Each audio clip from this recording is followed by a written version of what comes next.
네, 반갑습니다. 이동훈입니다. 자, 드로우콜에 관련된 이야기를 살펴보고 있습니다.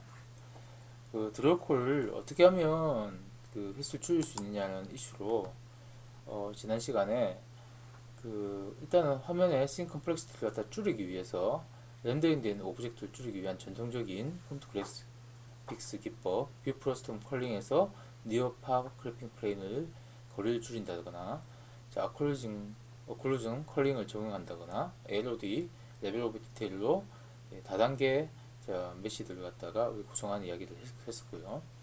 자, 라이팅 이슈에서 라이트 베이킹을 사용해서 스태틱 오브젝트를 처리하거나, 그림자 처리, 자, 리플렉션에 관련된 부분들에서 우리가 상당히 많이 드로우콜을 발생시키는 요인들을 우리가 절제해서 써야 된다라는 그런 이야기를 했습니다. 자, 오늘은 아틀라스라는 개념을 이야기하도록 하겠습니다. 우리가 전에 이야기한 것처럼 드로우콜 발생하는 거 보면 메쉬가 한 개 있더라도 여러 개의 머티리얼을 사용해 가지고 이 메쉬를 갖다가 구성하게 될 경우에는 이 머티리얼 사용한 개수만큼의 드로우콜이 발생된다고 했어요. 아틀라스는 이 하나의 메쉬를 표현하는 데 있어서 쓰이는 여러 가지 머티리얼의 개수를 줄임으로써 드로우콜을 향상시키는 기법이 아틀라스입니다. 방법은 간단합니다. 자, 하나의 메시에 사용되는 여러 개의 텍스처 맵을 별도로 우리가 각각의 어떤 텍스처 이미지 파일을 두는 것이 아니라 하나의 텍스처 맵으로 합쳐서 좀 큰 텍스처 맵을 가지고 사용하면 바로 이 n개의 메트리에 들어가 있는 텍스처를 하나로 줄일 수가 있겠죠. 자, 이게 이제 아틀라스 기법입니다. 전통적으로 2D 같은 경우에도 스프라이트 쉿 같은, 물론 목적은 좀 다를 수 있습니다. 여러 가지 스프라이트를 하나의 오브젝트 애니메이션이라든지 배경의 씬들 갖다가 큰 그림에다가, 큰 이미지에다가 우리가 잘게 쪼개서 저장하는 경우 여러분들 많이 봤죠. 게임 쪽에서. 마찬가지로 3D 같은 경우에도 텍스처 맵이 되는 데이터들을 갖다가 각각의 이미지로 두는 것이 아니라 하나의 커다란 텍스처 맵의 부분으로서 저장함으로써 이렇게 드로우콜을 줄일 수가 있거든요. 이렇게 하나의 메시에 사용되는 여러 개의 텍스처 맵을 하나를 합치는 것을 갖다가 우리가 바로 아틀라스라고 부릅니다. 자, 그러면 이렇게 합쳐지면 이제 우리가 이걸 매핑하는 이 UV 좌표계 자체도 바뀔 거예요. 그래서 이 매핑에 하는 이 좌표계의 원점들 갖다가 우리가 적절히 잘 조정하면 우리가 메쉬 전체를 갖다가 하나의 싱글 드로우콜에서 처리할 수 있게 됩니다. 하나의 메쉬일 경우도 있고요. 뒤에서 설명하겠지만 여러 개의 메쉬일 경우에도 드로우콜을 줄이는데 아주 획기적으로 쓸 수 있는 것이 바로 아틀라스라는 기법입니다. 아틀라스를 왜 쓰느냐 했을 때 이런 리소스를 어떻게 관리하기 편하게 하기 위해서요. 뭐 이런 식의 답을 하는 친구들이 많거든요. 그게 아니라 가장 근본적인 원인은 이 성능을 최적화하는 것, 특히 이 드로우콜의 개수를 줄임으로 인해서 CPU 바운드의 문제를 갖다가 줄여내는 것이 이 아틀라스 사용의 목적이다라고 이해하시면 될 것 같습니다. 자, 그 다음에 또 하나는 배치 렌더링이라는 기법입니다. 우리가 오픈GL에서는 이 배치 렌더링이라는 말을 갖다가 쓰고요. 다른 유니티나 이런 툴에서는 이 기법을 갖다가 배칭 기법이라고 합니다. 배치를 하는 것이라고 해서 배칭 기법이라고 합니다. 배치라는 것은 원 배치를 갖다가 그냥 쉽게 원 드로우콜이라고 여러분들 이해하시면 됩니다. 일단은 그래서 드로우콜이 3번 있었다면 3번의 배치가 있다라고 그냥 그렇게 직관적으로 생각하셔도 돼요. 이건 뭐와 관계 있냐면 우리가 앞에서 이런 이야기 했었죠. 메시가 n개예요. 상황이 아까와 반대죠. 여러 개의 메시가 있는데 하나의 머티리얼을 이 메시들이 공유하고 있습니다. 자, 이 경우에 드로우콜은 n번 발생합니다.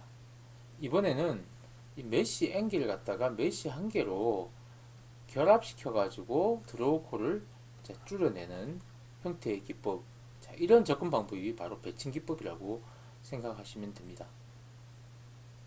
즉, 메시가 n개니까 n번의 드로우콜이 필요한 상황인데요. 이걸 하나의 드로우콜로 이제 묶는 과정입니다. 이때 중요한 것은 자, 머티리얼이 하나라는 거죠. 머티리얼을 공유하고 있다는 겁니다. 자, 기준이 되는 것은 머티리얼이 기준이 되는 것이고요. 다른 오브젝트, 즉 다른 메쉬를 사용한다고 하더라도 만약에 머티리얼 같은 걸 사용한다면 자, 우리가 하나의 배치로 구성이 가능합니다. 자, 그런데 교수님, 그 머티리얼이 한 개가 아니라 두 개가 있어요. 그럼 어떻게 하면 됩니까? 자, 우리가 머티리얼 개수를 갖다가 n개의 머티리얼을 한 개로 줄이는 방법 배웠죠. 뭡니까? 앞에서 배웠던 아틀라스입니다. 자, 이 경우는 아틀라스를 통해서 하나의 머티리얼로 통합하게 된다면 자, 여러 개의 메쉬가 이 아틀라스 하나에서 머티리얼을 공유해서 쓰게 되는 거죠. 자, 이렇게 환경 갖다 미리 아틀라스 통해서 공유된 머티리얼을 쓸 수 있도록 만들어 놓고 그 다음에 이 배칭의 기법을 사용하면 됩니다. 이 배칭의 기법은 크게 두 가지로 나눌 수가 있습니다. 자, 마치 스태틱 배칭, 정적 배칭과 자, 다이나믹 배칭, 동적 배칭입니다.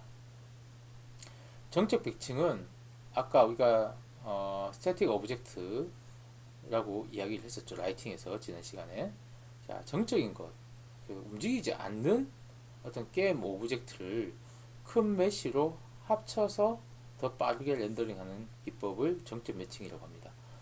곧 어떤 하나의 머티리얼을 갖다가 공유하고 있는 오브젝트들이 어떤 배경에 있는 오브젝트다.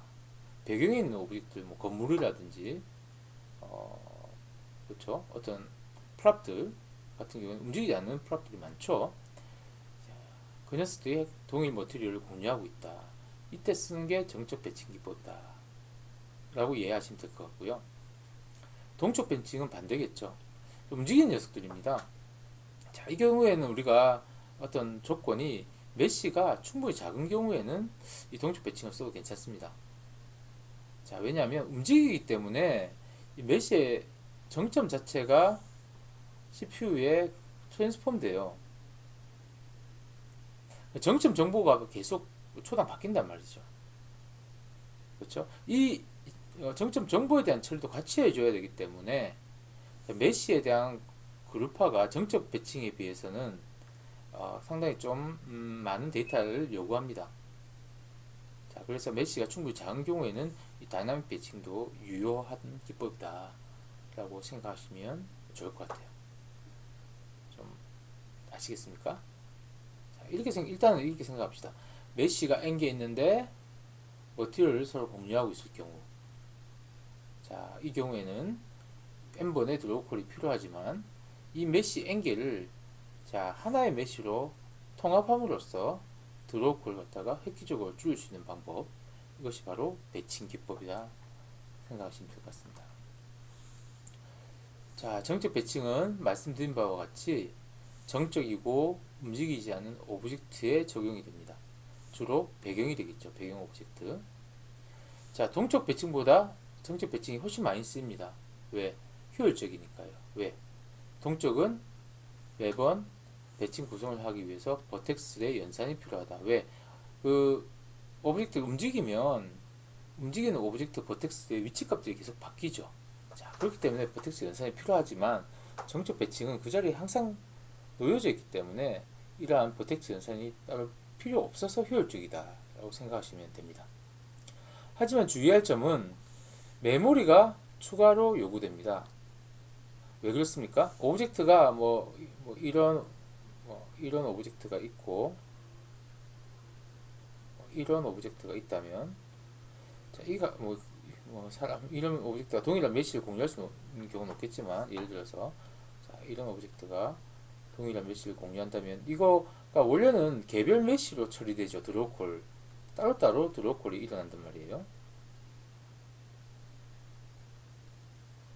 실제는 이러한 명령들이 일어나게 되는데 어떻게 하겠다는 거예요? 이 세 개를 갖다가 하나의 메쉬로 뭉쳐내는 거예요. 자, 하나의 메쉬로 뭉친다는 것은 자, 우리가 정점 어레이, 그 다음에 인덱스 어레이에서 이 데이터를 갖다가 동일한 배열 안에다 다 집어넣는다는 의미입니다. 자, 그러면 어레이 어떤 사이즈가 어떻게 될까요? 상당히 커지겠죠. 맞습니까? 자, 그래서 이런 메모리가 추가로 필요하다는 말이 나오는 겁니다. 따라서 만약에 메모리가 문제가 된다면, 자, 스태틱 배칭할 대상을 좀 줄여서 처리를 해야 할 것입니다. 또 우리가 씬 자체를 갖다가, 자, 이렇게 그 스태틱 배칭이 정말 그 큰 효과를 발현하는 것은 우리 화면에 보이는 그 배경의 씬 자체를 갖다가 모듈화해서 제작하는 방식이 가능해진다는 장점이 있습니다. 자, 이게 뭐냐? 그리고 씬을 모듈화 한다는 게 씬을 하나의 단일 메쉬로 만드는 것과 어떻게 다르냐? 자, 이야기는 다음 시간에 다루도록 하죠. 우리가 씬을 하나의 단일 메쉬로 만들 수도 있겠죠. 우리가 이거 머징 기법이라고 하는데, 이 머징 기법을 또 하나의 드로우콜 줄일 수 있는 방법이 될 수 있는 것처럼 보여요. 드로우콜 줄일 수 있는데, 이때는 다른 어떤 문제들 때문에 보통 이렇게 머징 기법 쓰지 않고 모듈화라는 기법을 써요. 자, 그래서 정적 배칭에서 씬 모듈화에 대한 내용, 자, 이걸 다음 시간에 이어서 하도록 하겠습니다. 일단은 이제 오늘 개념적으로는 아틀라스에 대한 개념과 그 다음에 배칭 기법이 무엇이냐, 여기까지 좀 확실히 기억하시고요.